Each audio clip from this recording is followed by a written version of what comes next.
Hello, Oregon, Southern Idaho. My name is Brenda B., and I'm an addict. I would hope that some of that enthusiasm will just kind of carry on as we get into the weekend, and I'd like to, get it started while I'm up here. If I could leave you with anything tonight, what it would be is get fired up, okay? Just get fired up on recovery. Let's go. I'm going to tell you a little bit about where I came from so you understand how I got to be the way I am today. I was born into this disease. I've investigated into my family, and as far as I can tell, I'm about a sixth-generation addict. I know for sure that the last 4 generations it was there, and the other ones had those, kind of funny uncle types that they kind of kept in closets, never really talked about, but at least I know. And that's how it was. I was born into this insanity of the disease of addiction, and by the time I was old enough to go to school, I was already learning to not talk about my feelings, and I was already learning to not talk about what was going on at my house that wasn't going on at your house. And I don't know how many of you came from a house like that, but what I can tell you is it's terrifying. It's absolutely terrifying to be laying in your bed upstairs at 10 o'clock at night, and you hear the furniture breaking downstairs, and you hear your mama screaming because your daddy's drunk again. And that was how it started for me. My first addiction was to crime. I was addicted to the excitement that comes with committing a crime and getting away with that, and I know there's some of you out there that know what I'm talking about.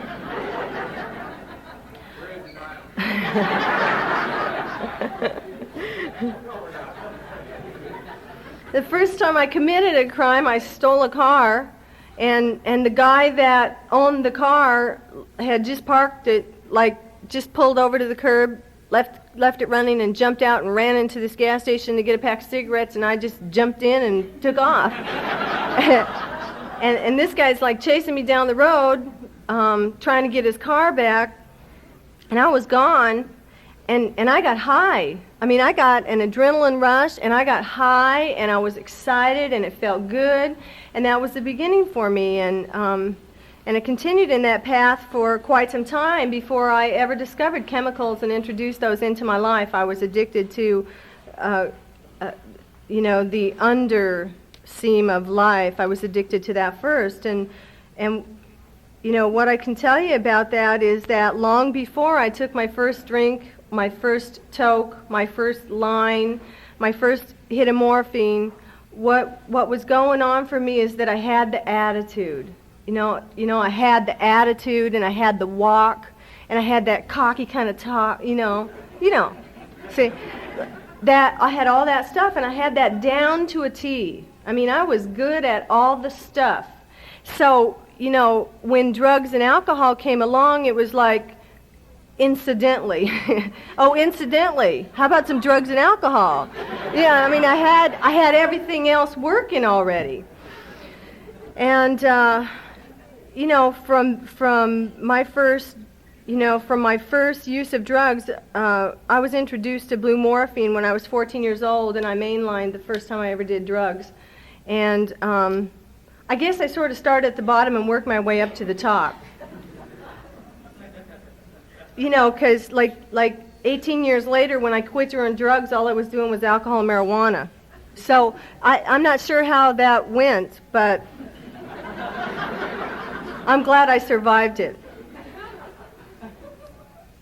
Some dope fiends had moved into my mom and dad's boarding house. My folks had a big house in Seattle and was just up the hill from Boeing's plant too. And some true to life, hope to die, 50-year-old dope fiends moved upstairs. That's what they called themselves, dope fiends. They called themselves that, so I don't want to ruffle anybody's feathers. But so they moved upstairs in my parents' house, and see, I already had the look, and I already had the talk, and I had the attitude, and I was standing at the bottom of the stairs one day, and one of them said to me, "Wouldn't you like to come upstairs and try something new?" And I said, "Oh, new?" What makes you think it's new? I've done it all. And that was kind of how it was for me. I kind of hung with a crowd of people that like they were doing it all, and I was trying to get it by osmosis. And I really was kind of a naive. I grew up until I was 10 on a farm in Oklahoma, and then we moved to Seattle, so that was kind of traumatic. And so I didn't fit. I didn't fit anywhere. I couldn't fit in, and I wasn't cool, and nobody thought I was cool, and I kind of had this southern accent, and they teased me about it. And so that, I started getting this attitude and working this attitude, and pretty soon it was like they thought I was cool. They thought I was cool. I don't know who they were, but and I guess these guys thought I was cool too, because they invited me upstairs to partake in their blue morphine, and I said sure, and away I went, and I was terrified. I was terrified as we were upstairs, you see, and these guys were like tying each other off, and they were drawing the blood up, and they were shooting that morphine in. And I remember the first time I watched one of them shoot the morphine, that I kind of saw that morphine move up the back of his neck and kind of grab him by the top of his scalp, and he just kind of sat up. And I remember looking in that drug addict's eyes and thinking to myself, I don't know what that was, but I want some. See, I don't know what it was, but it sure looked like it made him feel better than I feel inside. And before I left that room, I had done my dose. And shortly thereafter, they were busted, and I had been doing it pretty regularly with them, and it was, like for a couple months, and then they got busted. And so the first time I kicked was 14 and a half years old, and I kicked downstairs in my bedroom by myself because nobody else knew I was doing it. Things got real crazy right away. I used to do things like get married to get okay. Like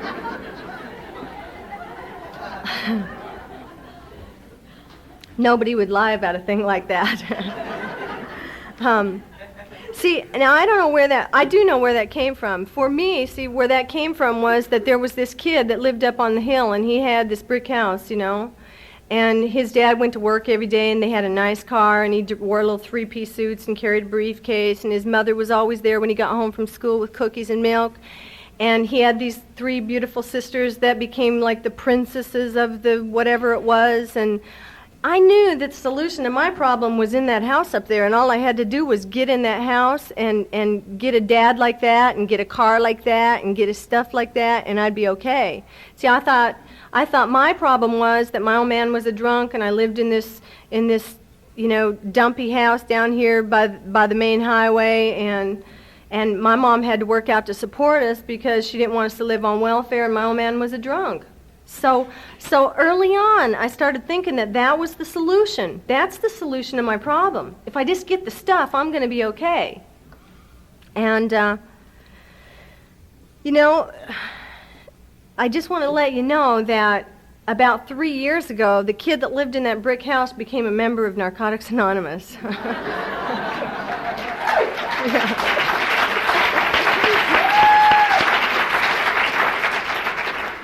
So I guess I was closer to having it than I thought. In any case, that delusion was something that I hung on to for a long time, and so after being addicted to crime when I was 16, I was committed to the Department of Institutions, juvenile institutions for the state of Washington. They told me I was criminally insane at the age of 16, and that I needed to be incarcerated for the rest of my life. That they didn't think I'd ever pull it off. I'd gotten married that year while I was on the run. I was 15, he was 15. We were going to be married forever. I was living in Portland, Oregon on 2nd and Yamhill. Does that...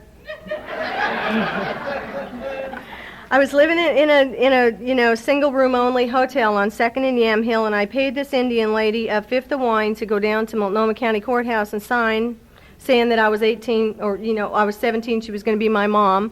And I wouldn't give her the wine till after she signed, or we never would have got there. And you know, I took off and we got married and we were in stolen cars and we were boosting food and we were ripping off and we were going crazy, and so it was just a matter of time until we got busted, and we did. And we were both committed to the Department of Institutions, and while I was there I made a decision. You know, and the decision that I made was that I did not want to spend the rest of my life doing what they told me I had to do. I did not want to spend the rest of my life locked up, you know, waiting for the lock on my door to kick open at 7 a.m., be at breakfast at 8 a.m., get your detail done by 9. I didn't like the trip at all. So I made a decision that I was going to make a major change in my life, that I was not going to go back to crime when I got paroled, and you know, I've been pretty successful at doing that in the sense that I've not gone back to an institution. By the time I got out of that institution, I didn't have any idea where he was. While I was in the institution, I had given birth to my first child. I was shackled to the delivery table, and they didn't want me to run away. I thought that was pretty incredible. I wasn't going anywhere, folks, I'll tell you that.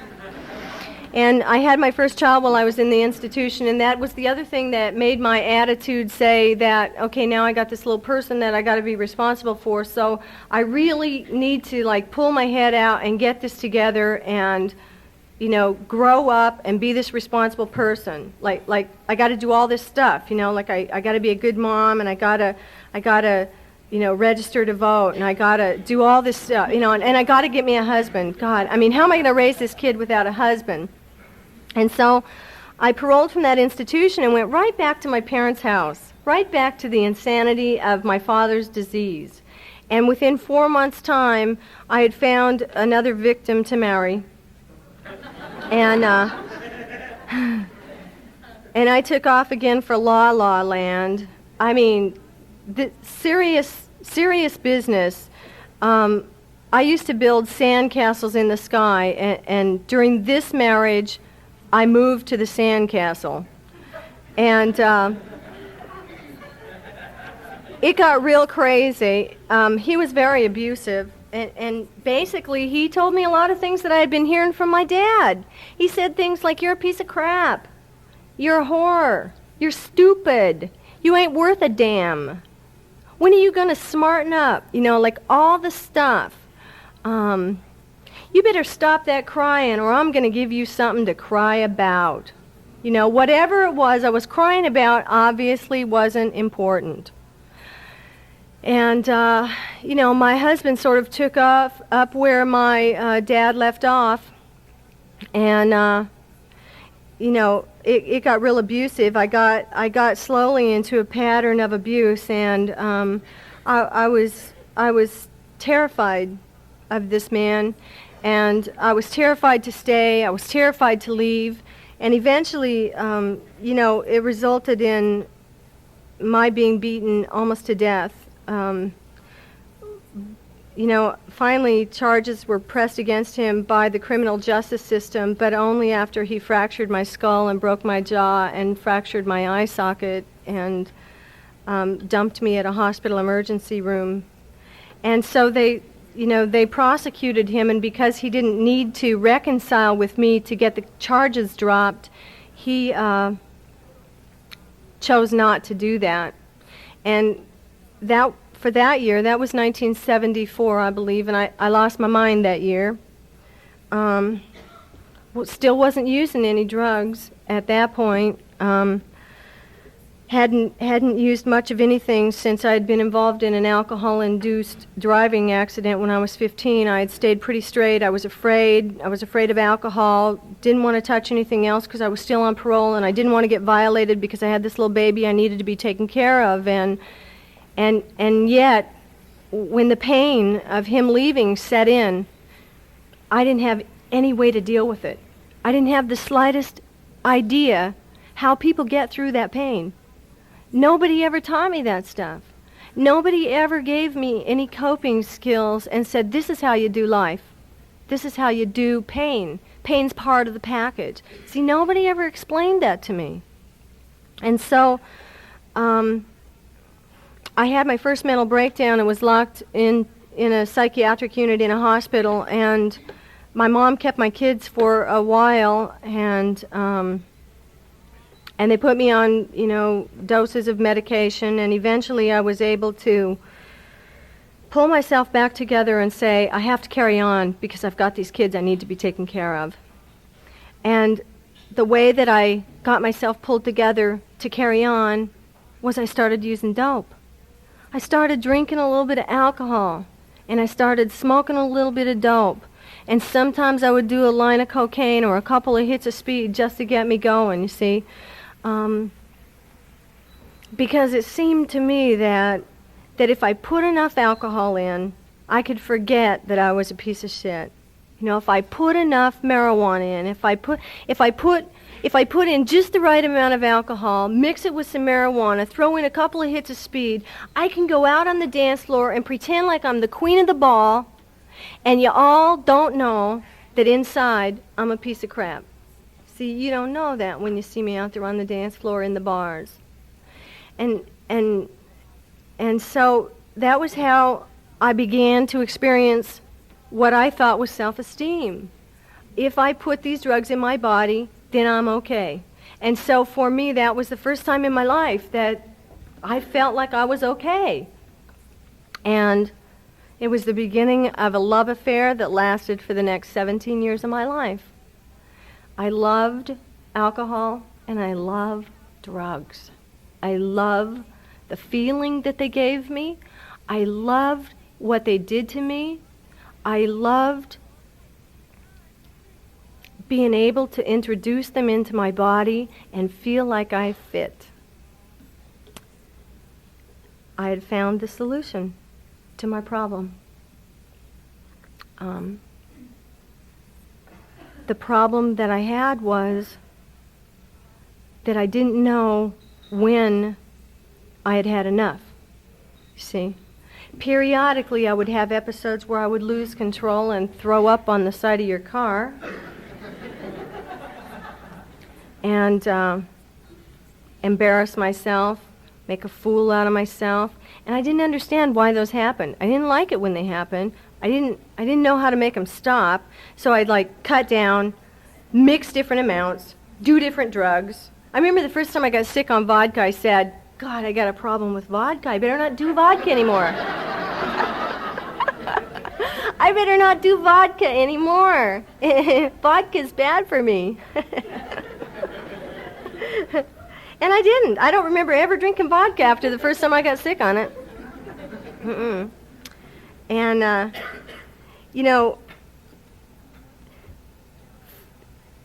once I made the discovery that I could become someone else and become something else when I was on drugs and alcohol, there was just no looking back.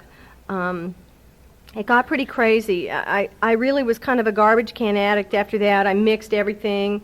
I was like a walking PDR, I know just what I can do and just how much I can do. And, I should have had a degree in pharmacy rather than wildlife.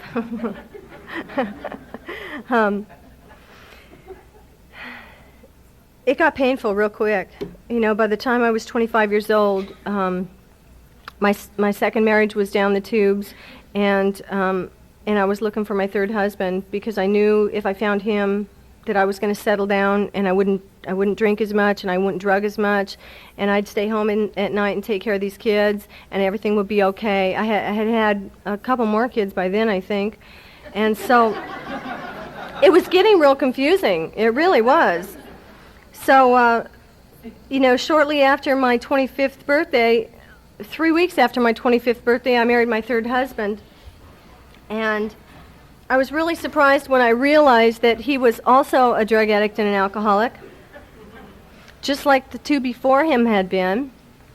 And I began to really question my picker, I'll tell you. I really began to question my ability to pick.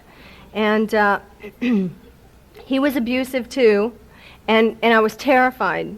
I'll never forget, 3 months into this marriage, he got drunk one night and became abusive with me, and it was like a light came on and this revelation that I had gone right back into the same thing that I had gotten out of, right back into the same thing that I had been in with my dad, right back into it all.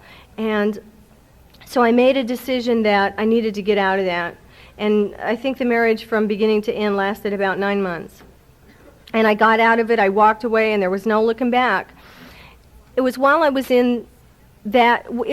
marriage was ending that I can remember saying my first prayer to God since I was a little kid. And we were separated, and I had started drinking heavily again because I wasn't dealing with the feelings, and I was doing a lot of drugs again, and things were starting to get crazy. And I was sitting in my kitchen one night, and I said, God, if you'll tell me what's wrong with me, what's wrong with my life, I'll fix it.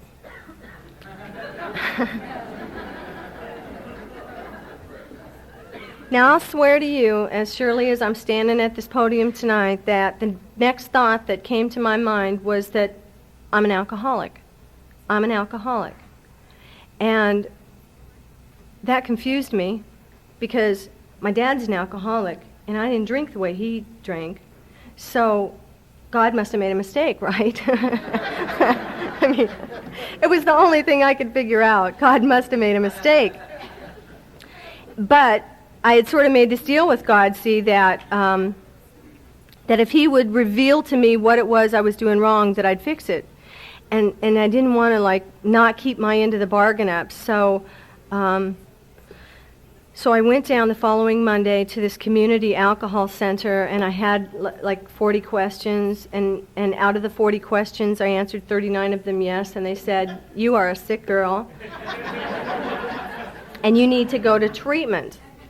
So in the fall of 1976, I went to treatment for alcoholism, and in the fall of 1976, in the treatment centers that I was in, nobody talked about other drugs. Nobody asked me if I was smoking marijuana. They didn't ask me if I was doing occasional hits of speed. They didn't ask me if I was smoking Quaaludes on a regular basis. They didn't ask me about the blue morphine. And where I come from, you never blow your own cover. So, I wasn't going to tell them. And yet, I was really determined to, make that treatment work for me. And so I buckled down, and I paid attention to the stuff, and I read the books, and I read the literature, and I went to all the groups, and I participated, and I tried to get in touch with my feelings, and I tried to do the stuff that I said I needed to do to stay clean and sober. And I left that treatment center 28 days later, determined to make my life work. And I went home, and I went to an AA meeting, and went home and smoked a joint to celebrate. Okay? Nobody told me. Nobody told me that wasn't okay. Nobody told me I was a dope fiend. And I didn't have the slightest idea. I really didn't have the slightest idea. By the time I left treatment, I was convinced that I was an alcoholic and that I could not use alcohol. And so I didn't. I didn't use alcohol for approximately 6 months, but during that 6 months, what I did was a lot of drugs. Okay? I did a lot of drugs, and you know what that did was that kept me in those places. It kept me in the parties. It kept me in the bars. It kept me at my dealer's house, where all that stuff was going on. And finally one night, 6 months later, I was sitting in a party, and I had cotton mouth from the marijuana and the cocaine that I had been using, and some guy who didn't know I had been to treatment. I looked around the room. Nobody knew I had been to treatment. They didn't have any idea where I had come from. And somebody walked up to me and said, "Wouldn't you like a frosted margarita?" And I said, "Yes, do you have one?" And I was off and running. And, it took me, I was in a relapse then for the next 4 years of my life. And I got to tell you, I almost died. I almost died. I couldn't get stopped. I couldn't keep going. I couldn't not live the way I was living. And I couldn't keep living the way I was living. And I got to a place in the pain where I thought that I was going to have to kill myself to bring an end to the pain. And then this other miraculous thing happened, and that is that I just kind of went dead inside. I just was doing dope one day, and it was like there was no pain. There was no love. There was no anything. There was nothing left. There wasn't nothing in there. There was no feelings. I couldn't cry anymore. I could watch sad, like these little starving kids from Ethiopia on TV and think, nothing. It's just like nothing would come up anymore. And that was terrifying for me. I saw some heads start to bob when I started talking about that, and I know some of you have been there. And that was terrifying for me. That was the most terrifying place I ever got to still be alive on the outside, and people expect you to perform a certain way, and inside, I was dead. I was dead. And it was shortly after I began to drink again that I was sitting in a bar, and I saw this baseball player, and he drank half a beer and said he was leaving. And I said, oh my God, this must be a social drinker. I never seen anybody leave half a beer at the parties I went to, I'll tell you. And so I decided that this guy was going to be husband number 4. I mean, to tell you, that was the only criteria. He could have been Jack the Ripper, but because he left half a beer sitting on the table, I was marrying him. And I did. 6 months later, on Valentine's Day, I thought that was pretty appropriate for my 4th marriage. At the ripe old age of 28, I took my 4th husband into the state of holy matrimony. And things got crazier than I'm telling you. I was going to cuss, but you just looked so innocent. It just kind of froze right there. I'm telling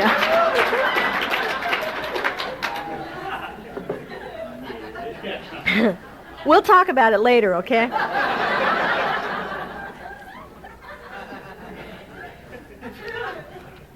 The thing that was different about husband number 4 is that he came with baggage, in that he had 2 little kids that he got custody of from his first marriage. So besides getting myself a husband who I thought was a social drinker, I got myself a 9-month-old son and an 18-month-old daughter, in addition to the 3 I already had. Need I say more about how it got crazy? I immediately began smoking a lot of marijuana. And my mother would call me up and say, don't you think you should just cut down a little bit? And I would say things to her like, listen, it's either marijuana or Valiums. Which do you want? And I also began to have, self-induced relapses in my mental health. I'm sure brought on by the drugs and alcohol. Actually, it kind of started out as a scam. What it was all about was, with all these kids to feed and clothe, and a husband that only worked sometimes, and I was busy. I was busy, like out copping marijuana and stuff, so I couldn't hold a job down. So what I would do is I would periodically go down to the psychiatric unit at my local hospital, and I would tell them that I was going to kill myself if they didn't lock me in there.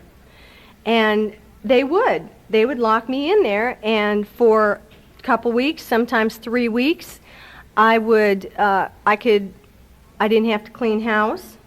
I didn't have to look at the old man. I didn't have to take care of the kids. I got to order cheeseburgers and milkshakes and French fries. You could order anything you wanted there. It was great. They gave me, Valiums at 4 o'clock and Dalmains to go to bed on. And for somebody who couldn't afford the Honolulu Hilton, it was like the next best thing. And so, like once a year, pretty regularly, I'd go check into the psychiatric unit. And personally, I thought it was a good scam.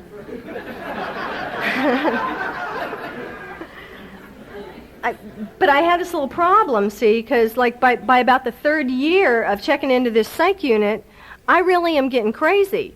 I mean, like I'm crazier than a fruit fly in a bat cellar, you know? Like I'm doing weird stuff now. I was getting very abusive with my kids. I was getting physically and emotionally abusive. I was doing things like abusing my husband. This is the only husband that never beat me up, and I loved it. I used to tear after him with chairs and stuff. You know, like once I knew he wasn't going to hit me, I became the abuser. And so I would like chase him. I'd get drunk and chase him around the house and break furniture. And I was crazy. I was just absolutely stark raving mad. And yet, the only thing that made my life bearable at that point was drugs and alcohol. And so I continued to live the only way I knew to live. Eventually, I experienced an incident in my marriage that was completely degrading, completely humiliating, and I continued to use for about a year after that, but it wasn't the same. I knew inside that it was over. I knew inside that I was going to kill myself, or they were going to lock me up in the nut house forever. And I couldn't get any feelings up about that. I didn't care one way or the other. It didn't make me happy. It didn't make me sad. And on September 14th, 1981, I took a fifth of black velvet and a few hits of speed, and it was loud. I mean, a few hits of acid. It was terrible acid, and I knew that I would get more of a speed high off of it than I would any kind of, speed high with a few happy trails or something. And I took a bag of marijuana, and I told the old man, listen, you're watching the kids tonight. I need to go get riled up.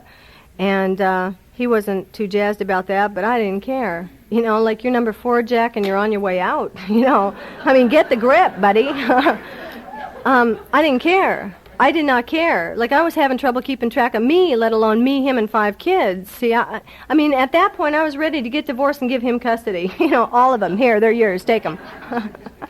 And I took off from Federal Way, and I went over to Kent, and I picked up my girlfriend, and we stopped and made a couple of drinks, and we picked up another gal, and the 3 of us were in the car. We'll go down I-5, and I remember, like, I kept fading into the other guy's lane, and then I'd whip it back, and then I'd kind of fade into the other guy's lane. I'd whip it back, because they're like screaming, like, get over in your own lane. And like I'm having a good time, because by now I'm getting off on this acid, and so the freeway signs are starting to even come alive, and things were looking pretty good, and so we finally, by the time we got to this party that we were going to, we had killed this fifth of whiskey. And when I parked the car and opened the door, I couldn't walk, okay? That's how high I was. I could not walk. I remember like falling out into the road and then laughing, and I just kind of fell back and roll over and laugh. And it so happened that the party I was going to was at one of my ex-husband's houses. Still friends after all these years, And he came out, and being that he knew me so well, he wasn't afraid to assert himself a little bit and said, Brenda, I think you're a little high. And I said, who asked you? And he helped me into his house and immediately took away my keys, which pissed me off, okay? I was like off. And I immediately wanted to fight with him. I was like, call him on, let's go out, let's get in the yard. And what he did to me was he threw me out of that party. I mean, these are scumbag, in the White Center projects, okay? These guys, and they're throwing me out of their party. See?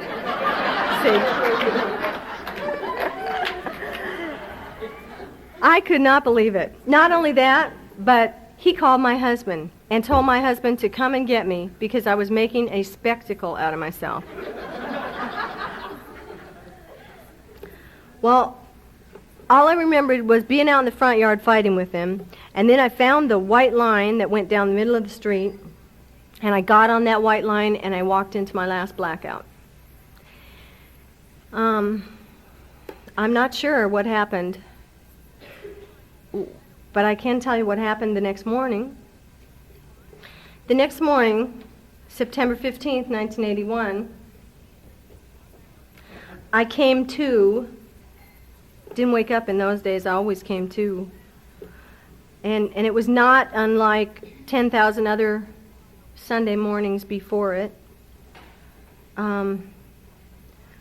As soon as I opened my eyes, I knew that I was going to be sick. I knew that I would have to get into the bathroom and lay my head in the toilet and puke until there wasn't nothing left.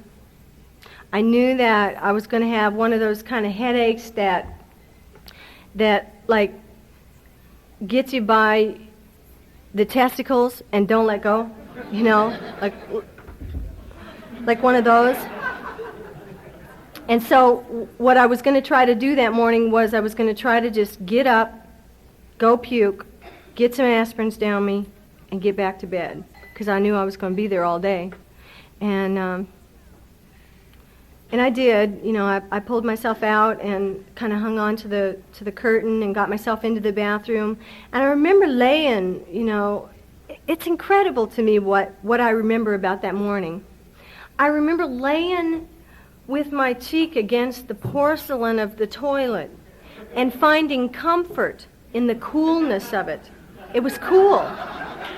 I was so fevered up from everything that I had done to my body the night before that what felt good to me on the morning after my last run was the porcelain of a toilet bowl. Okay? I swear to God. There was comfort in that for me. And I puked until I couldn't puke anymore.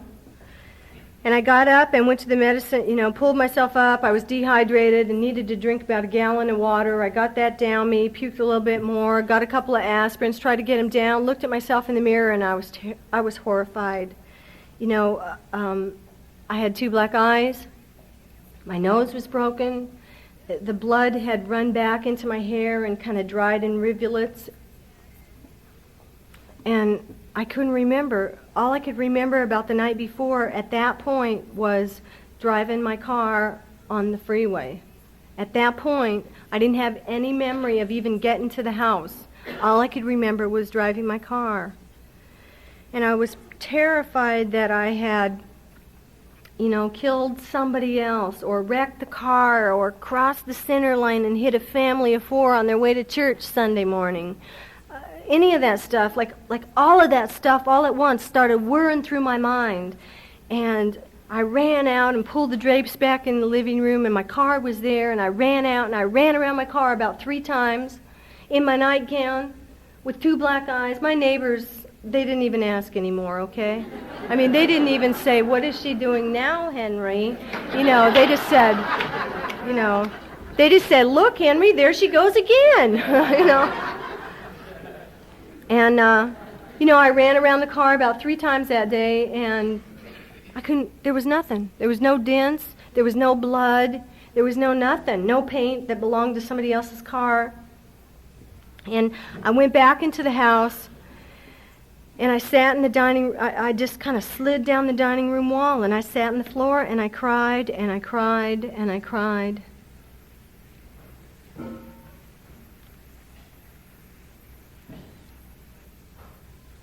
And, the reason that I was crying is because I didn't know what I was going to do. I didn't have any idea what I was going to do because I didn't know any other way to live. I did not know how to live another way, and the way I was living was killing me. It was killing me from the inside out, folks.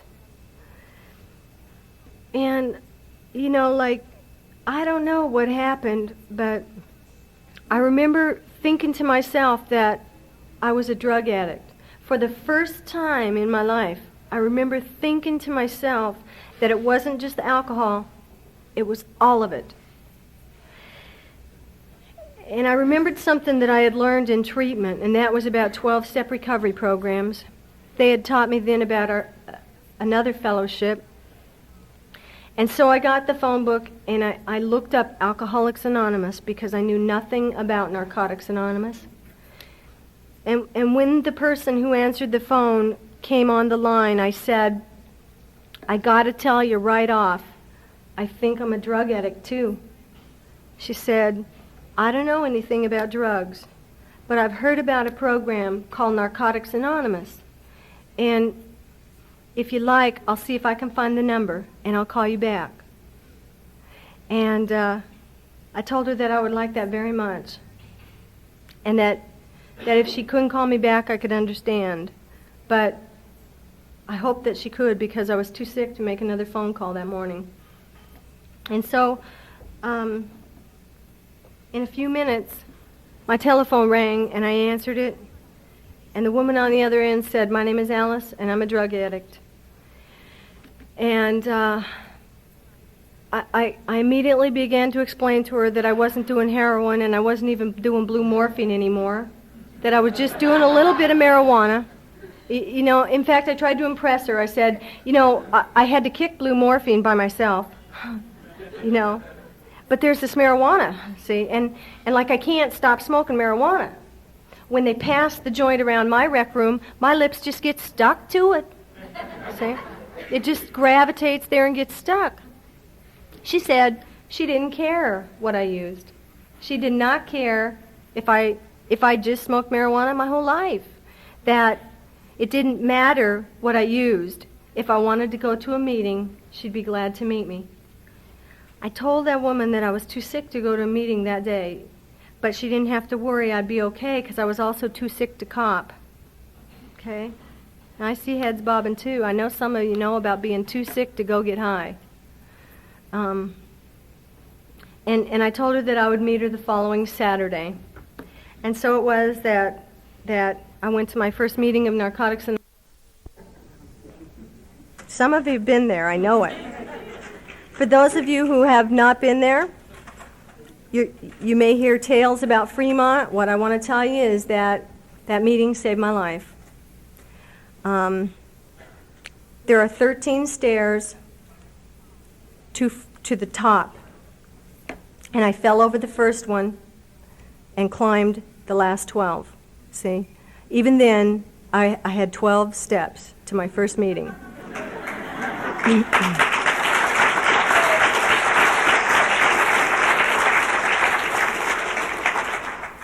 And I walked into that first meeting. I pushed this, they had like these push doors, and I pushed these doors open, and I went into my first meeting of Narcotics Anonymous, and like the room was packed. I mean, this room was packed. And there were, you know, all different kinds of people, and they were like so full that they were standing up along the backs of the room, along the sides of the room, and they were full up. And a woman, I told her she wouldn't have any trouble recognizing me. I was the one with the purple face. And she immediately jumped up and came over and said, my name is Alice, and this is your chair. Well, that surprised me, since there were other people that were standing up. But later on, I found out she told them I was real sick and I needed to sit down.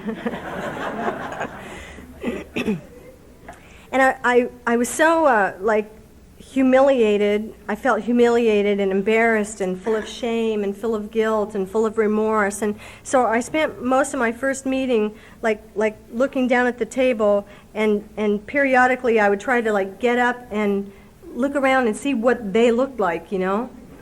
And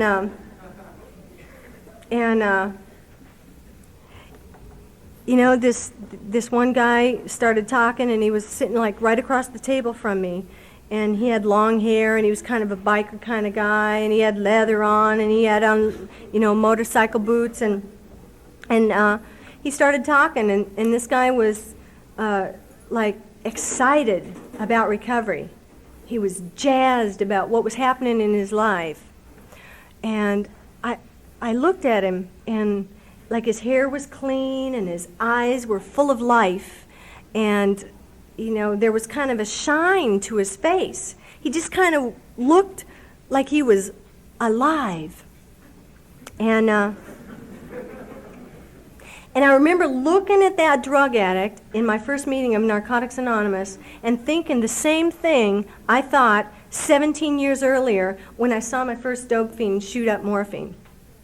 I looked at that drug addict and said to myself, I don't know what this guy's got, but I want a piece of the pie. Yeah.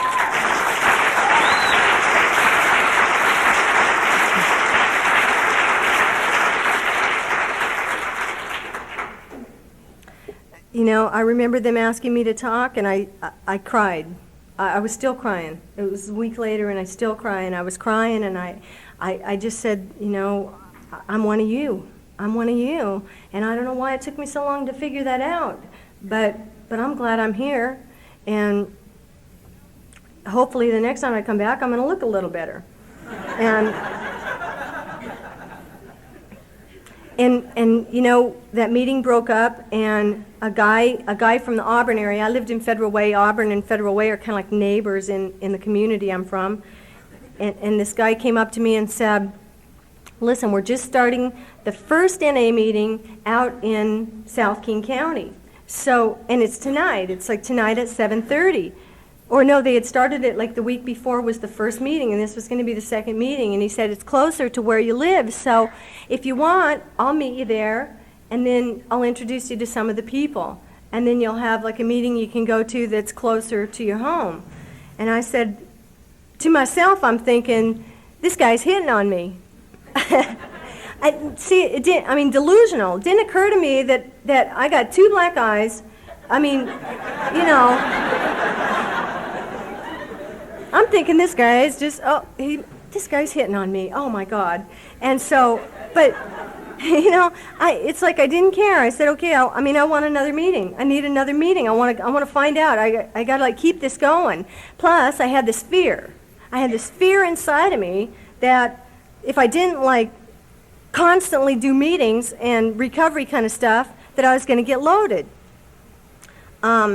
And part of that was really valid because my husband, the social drinker, was still doing a lot of marijuana and a lot of cocaine.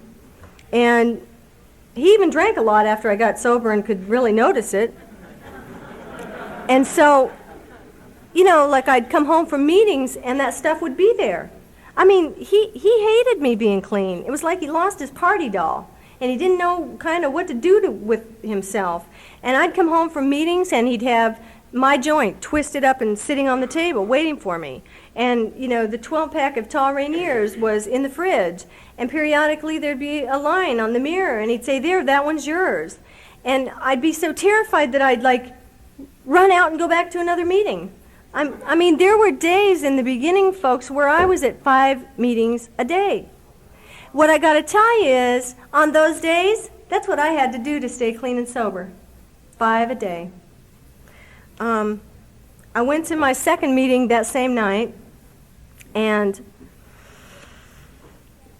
I ended up sitting right next to a woman who eventually became my sponsor, and I didn't really pick her. It was like this same guy that told me, the guy I thought was hitting on me that told me about the meeting.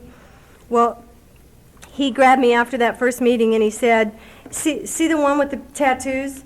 She'd be a great sponsor for you. I go, well, what makes you think that? And he said, because I think she can kick your ass.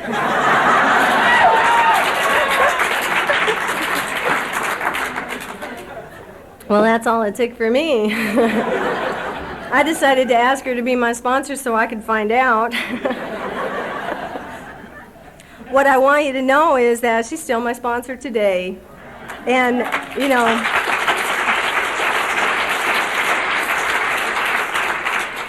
and we have never gone at it.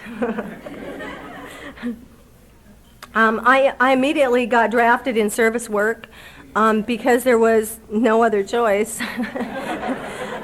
I mean, like there were 8 drug addicts in the area when I got clean. In fact, when I went to my first meeting, they told me that the week before when they started this first Narcotics Anonymous in South King County, that as they closed the meeting that night, they prayed that God would send them a sick newcomer.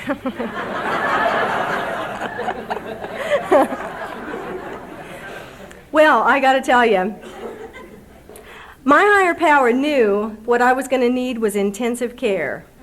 And what he knew they needed was somebody as sick as me to get a shot at it with that would stick, see, because it all worked.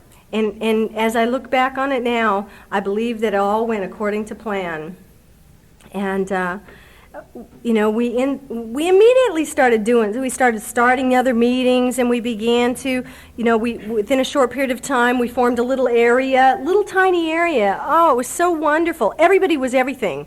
I mean, like nobody was fighting over who was the most important, because we were all GSRs, we were all secretaries, we were all treasurers. Everybody had this really important thing that they got to be, and so nobody fought about it. And every time we got a newcomer in, we just start a new meeting and make them everything.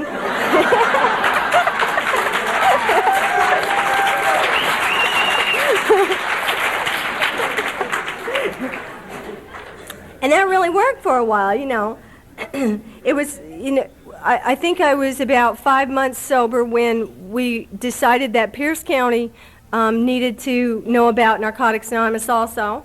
So there were 3 of us that took NA there was a group called Drugs Anonymous that had been going into this treatment center at Puget Sound Hospital, and they were saying things to these clients like, you really need to get off the cocaine and heroin, but you could probably do a little acid once in a while.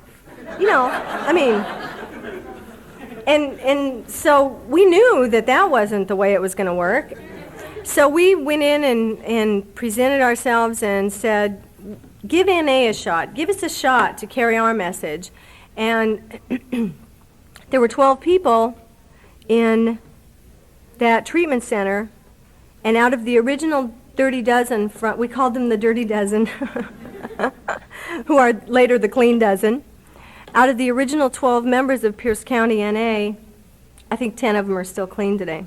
And that's a miracle.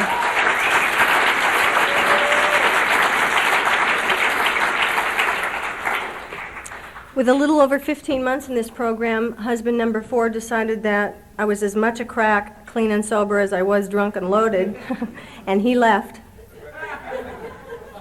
But he didn't take the kids. He left all the kids, and I was like on welfare and trying to figure out how I was going to work with no job skills. I had always been a bartender, barmaid, waitress, something to that effect.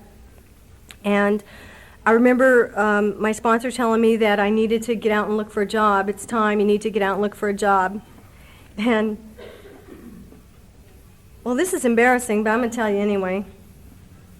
My sponsor had talked to me about getting a job on Sunday, and on Monday, I did exactly that. I went out and got my first job, clean and sober. And my sponsor got home from work that night, and I called her up and said, "You're not going to believe it, but I got myself a job." She said, "You're kidding me. What are you doing?" I said, "Well, I'm like doing these home party things." And she said, "Well, what are you selling?" And I said, "Vibrators."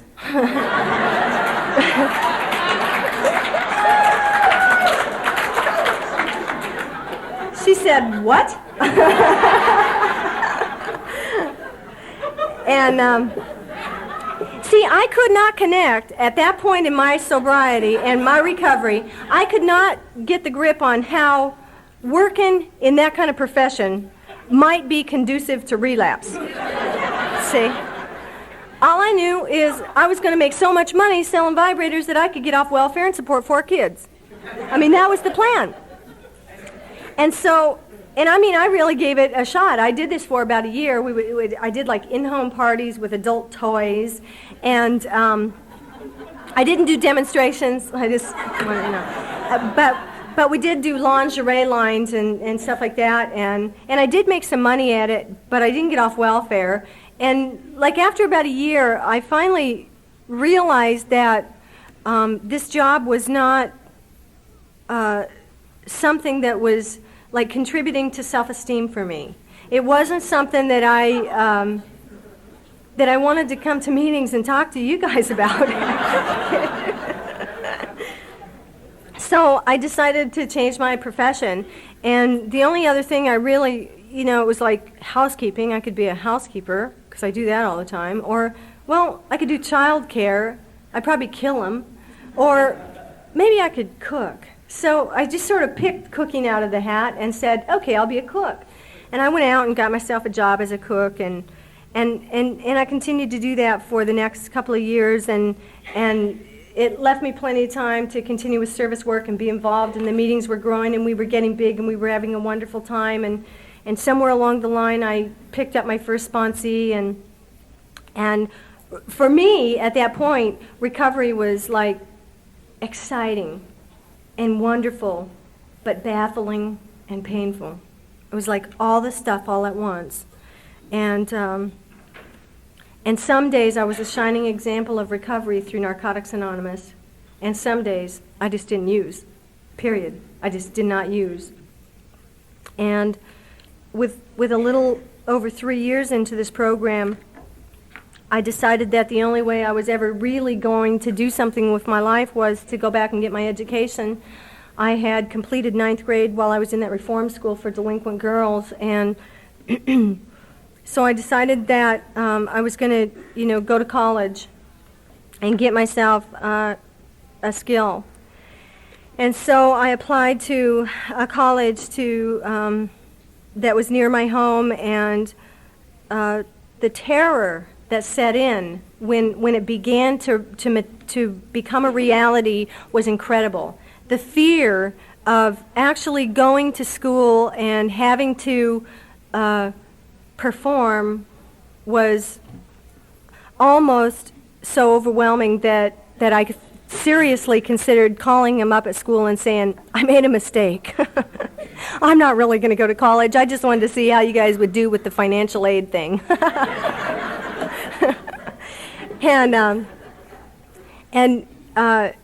The other thing that happened was about 2 weeks after I actually started college, the doctors discovered a tumor in my abdomen, and it was a large tumor. It was 6 inches by 7 inches. It was in my stomach, and it was attached to different things, and it had been discovered quite by accident. And although I had been in pain for a couple of years, when you're on welfare and you're paying for stuff with medical coupons, they don't do a lot of checking out when you tell them, geez, I got this pain, and they say, oh, you're a drug addict. Of course you got a pain. You're looking for a pain pill, right? And I mean, that was kind of this attitude. That was kind of how I got treated. And unlike people who have insurance, you can shop for a new doctor. When you're on welfare, you can't do that. You just kind of got to take the one they give you. And so I kind of had to stick with the one they gave me. And eventually, he put me on psychotropic medications and told me that the pain was in my head, and that if I just take these little pills on a regular basis, everything's going to be fine. And I went home and dug out my PDR, which I still had at that point, and looked up the med that he had me on, because I'd been insisting that he not give me any narcotic meds. And I realized that he had put me on a psychotropic medication, and I was angry. I was so angry that I called him and said, get my stuff ready. I'm leaving your office. And he said, well, where are you going? I said, I don't know, but I know I'm not coming back to you. And within a couple of weeks, I was seeing another doctor, and he found the tumor the first day I saw him. And the following Monday, I was in surgery. And the following September, I was able to start back to college and go ahead on with the things that I was planning on doing. And school was like a turning point for me in my recovery, because it was really during the time that I was in school that I began to believe in me.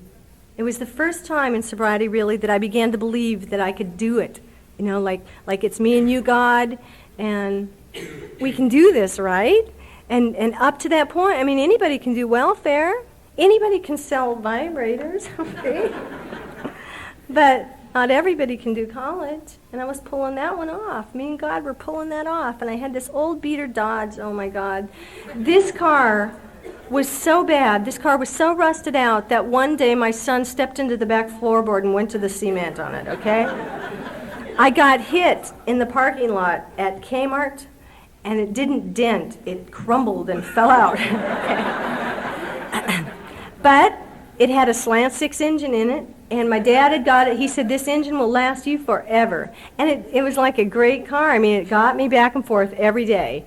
And so I pursued my education. Some other things started happening in that third year. I became engaged to be married, and go ahead, laugh.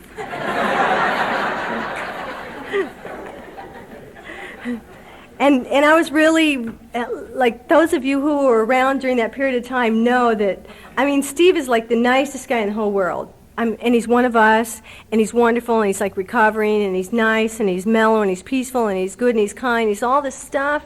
I mean, what more could I ask for? But can't we just go steady, you know? And you know, his sponsor was one of those kind of guys that thought he needed to make an honest woman out of me. I told him I didn't mind being dishonest. But we compromised, and he insisted that we get married. I insisted that we have a long engagement. So we began that relationship. We began our engaged relationship. We were living together. I was going to college. He was working. We were beginning to make a life. Our life began to come together, and it sort of speeded up. And a year later, I got my degree, and I left college, and I got my first job. I didn't even finish college, and I got my first job offer. And about a month later, my daughter got married. The following month, Steve and I got married. And so within a short period of time, a lot of major changes were going on. By this time, it was my fourth year of sobriety, and a lot of major changes had gone on that year. In a year's time, I had gotten off welfare, gotten a college degree, gotten my first real job, married my daughter off, married my husband, and within a few months, we built a house and moved out of my area that I grew up in Narcotics Anonymous, into an area that I also was familiar with, but it wasn't home. Okay, it wasn't home. And what happened was I got busy. And I began to do things like say to myself, well, I'm not going to do a 10th step tonight because, God, I'm tired. I just need some sleep tonight. If I need some sleep, I won't be so cranky tomorrow, and then I won't have any reason to do a 10th step, right? And so I began to get somewhat complacent in my program. And I didn't have any idea that I might be setting myself up for anything. And it started real gradually. The other thing that started happening for me was that for the first time in my sobriety, my food addiction began to manifest itself, and I began to compulsively use food and to medicate feelings, and before any length of time, it got out of control also. I don't have any control over any of the addictions I've got. I'm powerless over all of them. I want you to know that. I'm powerless over all of them, and the only way that I have learned to live within any parameters and be happy is to turn all of that stuff over to a power greater than myself. But the way that I got to that revelation was that I had to get in a lot of pain behind every single addiction that I know I have. For the first time in my life, I got credit cards in there somewhere. Okay? Oh, what a mistake. If you don't have any, it's okay. I mean, it's really okay to not have any. And then, my food addiction was working, and then it got to where I'd alternate the food addiction with compulsive spending on the credit cards. Okay? Then by this time I was really beginning to neglect some of my step work. I had pretty much, gotten out of service work at this point, and I was sort of detached from people that loved me. Not because of anything in particular that had happened, but because I had done a lot of time in service work, and I was busy doing other things now. I was doing this marriage and doing this job and doing school and doing stuff and doing all this stuff. I was doing stuff. I was doing life, and isn't that what we're trying to do here? And so I rationalized all of the times when I said I don't need to do a 10th step tonight, or it's okay if I don't do this 12-step call. get her. She's only got 6 months. Take her. She can do it. See, and I would like started to do that stuff, and pretty soon the dishonesties began to come back into my life. And within, within a short period of time, at the end of my 4th year, I began to do things like alternate compulsive spending with the credit cards, with my compulsive eating, with compulsive shoplifting, with compulsive credit cards, with compulsive eating, with compulsive shoplifting. And pretty soon I was back into this vicious cycle, and I was wound so tight that I was seriously considering suicide as an alternative. Now, the other thing that was going on during this same period of time is that I wasn't talking about it to you guys. I wasn't telling any of you guys about what was going on with me. I was ashamed of myself. I was full of fear of how you would react if you knew the truth. And at the same time, I couldn't stop. Like, I couldn't get it all stopped. And it became just as vicious for me as the drugs and alcohol did. And shortly after my 5th birthday, I was arrested for shoplifting. And within about 4 months, I was arrested a second time for shoplifting.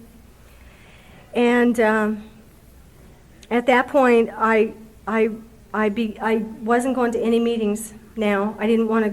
I wasn't even going to come and talk to you guys about it. I was full of shame. And finally, I got about 20 pounds of the weight that I had gained off, to the point where I felt okay about going to a meeting, and I knew that I was really sick and I needed to get to a meeting. I needed you guys desperately. And so I went into a Friday night meeting, and a friend of mine was in that meeting, and she said that she needed to talk to me. And I said, okay, and she came up and told me that a friend of ours with over 10 years in sobriety had drank. And I said, God, what happened? And she said, well, she stopped working the steps and started shoplifting. And she got drunk. And I started crying, and I knew, it's like I knew, man, I hate it when God puts it right in my face. Jeez. I knew the message loud and clear is, you got to talk about it, girl, or you're going to die. You're going to get loaded. You are going to get loaded. See, getting arrested for shoplifting is not the worst thing that can happen to me. Getting arrested for shoplifting 5 years sober is not the worst thing that can happen to me. Getting loaded over it is, okay? Getting loaded over it is the worst thing that can happen to me, because I'm a drug addict. That's the worst. And I went into that meeting, and as it turned out, all the people in that particular step were women in this fellowship, and that was not done on purpose, to my knowledge. It just turned out that way. And it wouldn't have mattered anyway, because I had gotten the divine sign, and I knew that I needed to talk about it. And I went in and I talked about it for the first time. And I've been talking about it ever since. And if I could give you any message tonight, what my message would be is that if you work the steps, you can expect a miracle. Okay?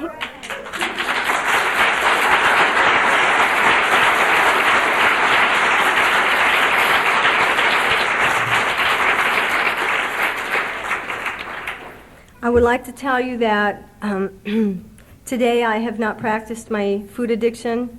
Today I have not used my credit cards. Today I don't have them on me. Today I have not shoplifted anything, and I have worked the steps to the best of my ability. Okay? Today I'm in recovery from my addictions. I want to share one more thing with you, and that is that out of those 5 kids, 3 of them are addicts, and the other 2 are just getting into their teenage years, and I'm not sure yet, but there's a lot of stuff going on. And out of the 3 that are, have been diagnosed and treated for chemical dependencies, as I'm standing here tonight, all 3 of them are clean and sober and recovering through Narcotics Anonymous.